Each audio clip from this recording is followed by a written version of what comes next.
What's going on, guys? Welcome back to another episode of DJI Throws. Today I want to show you what I do to analyze my own technique so you can start to incorporate some of the strategies into your own video analysis so you can diagnose problems on your own.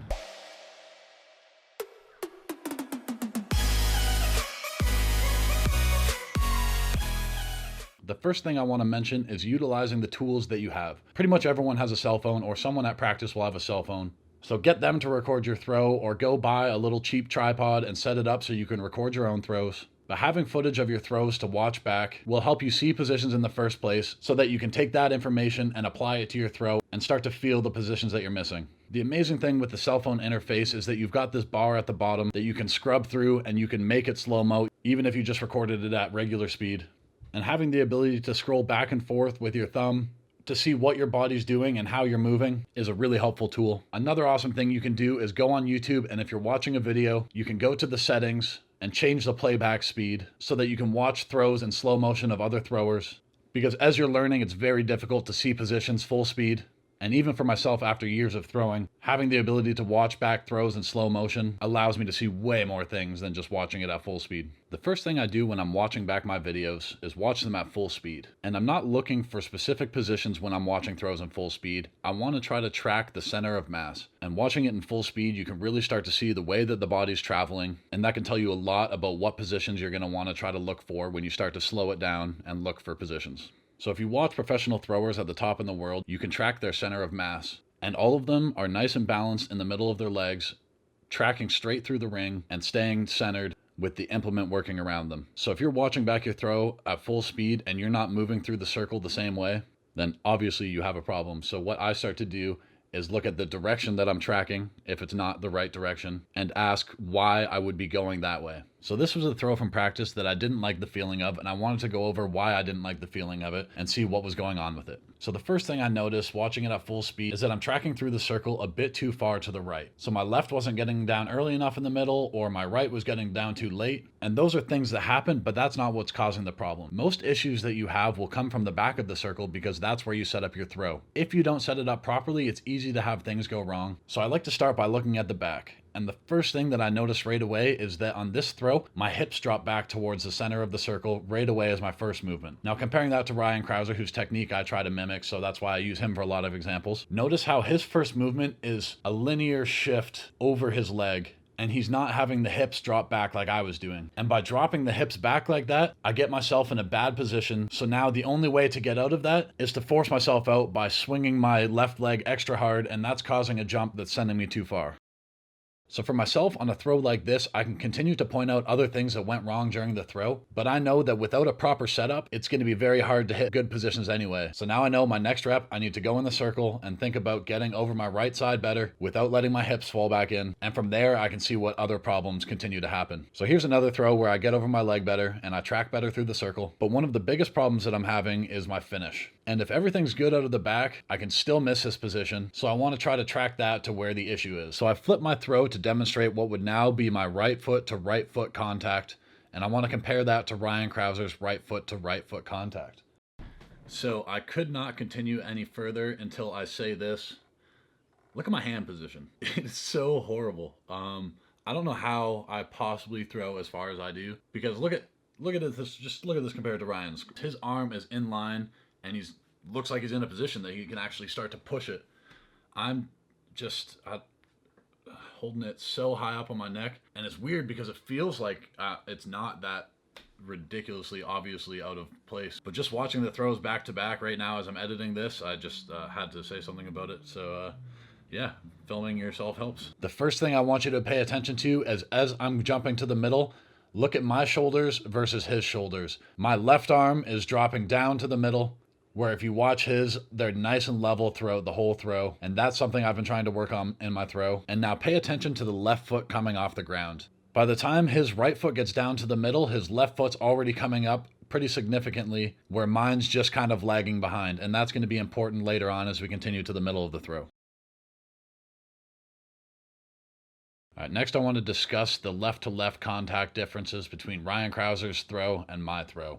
Because he's actively moving his left, he's able to get that down to the toe board a lot quicker than I am. And that helps keep his upper body back, where because mine's lagging behind and I'm not actively thinking about getting it down to the toe board quicker, my whole body's rotating as a unit and I'm wasting time. Where if I flick off of it a bit more and think about getting it down quicker to the toe board, I think it'll help me out. The other thing, because I'm dropping that left shoulder down to the middle, you can see the orbit of my shot put versus the orbit of Ryan's shot put. Also, how I'm holding it probably doesn't help. But you can clearly see that his has a much flatter, more level orbit, and mine's starting to dip down. So I'm gonna wrap it up with that, and I'm excited because now going into my next practice, I've got some awesome things to work on. I need to fix my hand position. I wanna work a bit more of an active flick off of my right foot out of the back, and I wanna make sure that I'm maintaining a more level shoulder position. Hopefully you guys understand a bit more about how I analyze my own throws and how you can start to apply some of these techniques to your own videos, so you can start to see some things for yourself. I'm going to continue now with my practice for the day, so continue to watch if you want to see what I was working on and some feelings that I had during practice.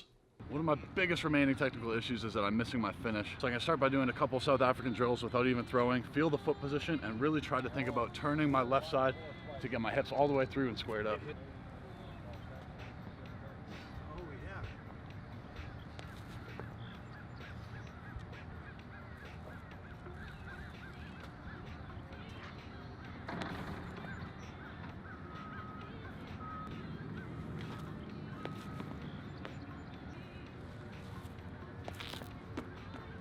Taller posture.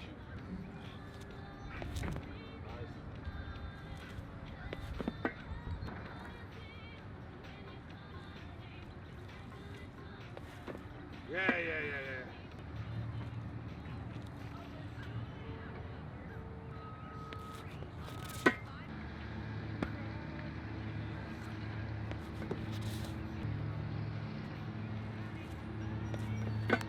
Good.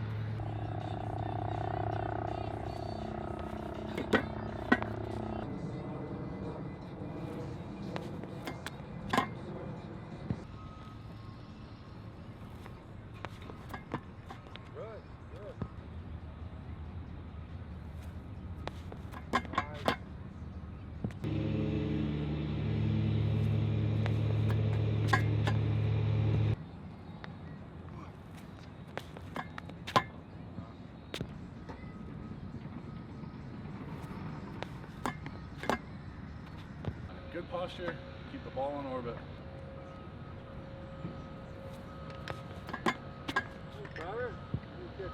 So I was just talking to Martin, he was saying, or noticing on my finish, that instead of keeping a nice rotation with my off arm to get the stretch, it starts to get up and then immediately start to pull it down, start to pull off the throw. So I just want to work on keeping it longer, feeling the rotation with it.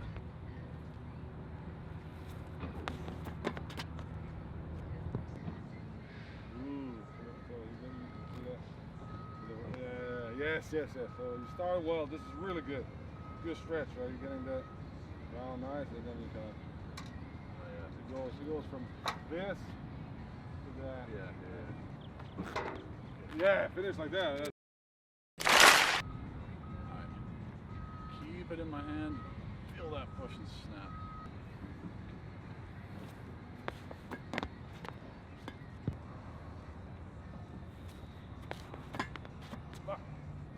This is the best I can get for an angle. This is good to see what I'm doing with my upper body, leaning forward or not. I want to try to maintain a good vertical posture in the middle, looping around.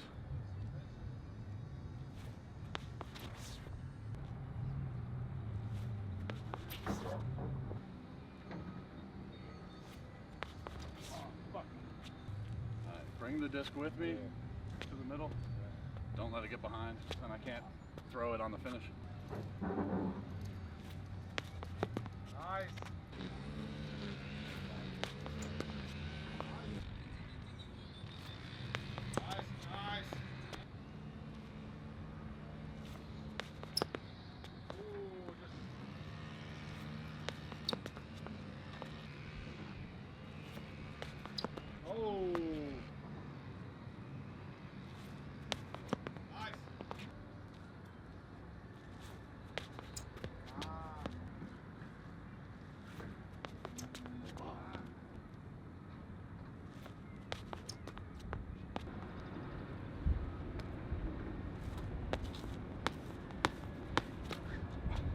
right, guys, that's gonna wrap it up for me today. Hopefully you learned something about what I do to analyze my own technique, and hopefully there's something you can take away from this that you can start to apply to your own videos to be able to see technical issues and make fixes yourself. Thank you very much for watching. If you enjoyed the video, leave a like, and if you really enjoyed it, subscribe for more. I will see you in the next one.